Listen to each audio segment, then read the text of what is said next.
حضرت انس رضی اللہ تعالیٰ عنہ فرماتے ہیں، رسول اللہ صلی اللہ علیہ وسلم کا جانا مکہ مکرمہ سے اور وہاں کی ہر چیز پر اندھیرا چھا جانا، اور مدینہ منورہ ان کا پہنچنا اور ہر چیز کا روشن ہو جانا۔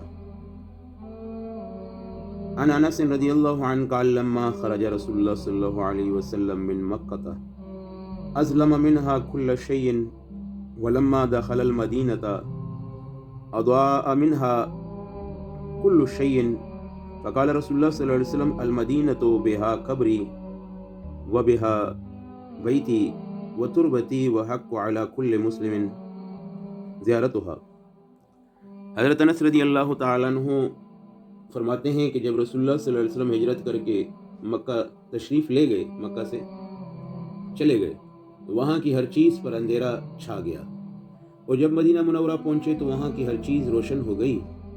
رسول اللہ صلی اللہ علیہ وسلم نے فرمایا کہ مدینہ میرا گھر ہے اور اس میں میری قبر ہوگی، اور ہر مسلمان پر حق ہے کہ اس کی زیارت کرے۔ یقیناً ہر مسلمان پر حق ہے کہ اس پاک جگہ کی زیارت کرے، اور کس قدر خوش نصیب ہیں وہ مسلمان جن کو وہاں کا قیام نصیب ہے کہ ہر وقت یہ سعادت ان کو میسر ہوتی رہتی ہے، اور اس حق کی ادائیگی ان کو ہر وقت میسر ہے۔ بعض حضرات ایسے ہیں جن کی تمنا زندگی بھر رہی کہ اللہ زندگی بھی مدینے کی دینا، یعنی میری زندگی بھی گزرے مدینے میں اور خاتمہ بھی مدینہ منورہ میں کرنا۔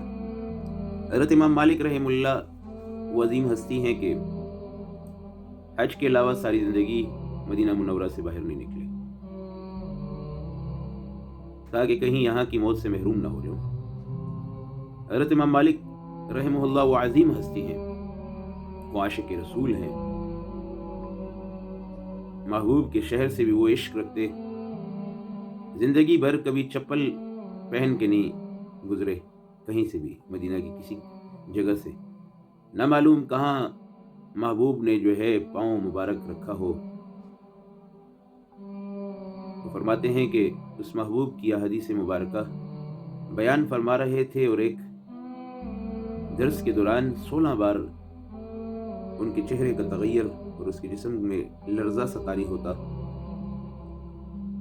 درس کے اختتام پر معلوم ہوا، پتہ چلا کہ بچھو ڈس رہا تھا اور 16 جگہوں پہ ڈسا، لیکن اس نے اس محبوب کی بات کرنے کے دوران ہرگز خلل نہیں آنے دیا۔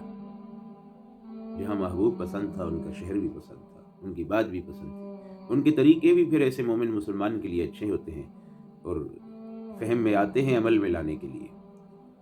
پھر ان پر درود بھیجنا بھی کیا انتہا کے ایسے سے بزرگان دین ہیں جنہوں نے اپنے تمام معمولات کے ساتھ 1,00,000 اور 2,00,000 بار نبی پر درود شریف بھیجا۔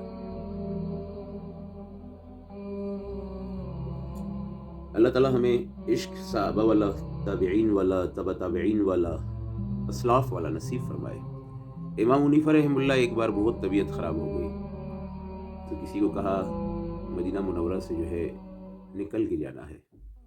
کسی نے کہا حضرت کیا بات ہے؟ فرمایا طبعی میری طبیعت بہت خراب ہے، 11 دن ہو گئے میں نے بلد محبوب میں، محبوب کے شہر میں نے اپنے آپ کو روکے رکھا کہ پیشاب نہ کروں۔ آج یہ حالت ہے کہ قابو نہیں کر پا رہا، تو لہذا مدینہ منورہ سے باہر نکل کے جا کے کہیں جو ہے یہ بیت الخلا استعمال کر لوں۔ اللہ ایسے عاشق تھے۔ اللہ تعالیٰ ہمیں بھی جو ہے نا وہاں کا جینا اور مرنا نصیب فرمائے، ہم سب کو اللہ تعالیٰ یہ۔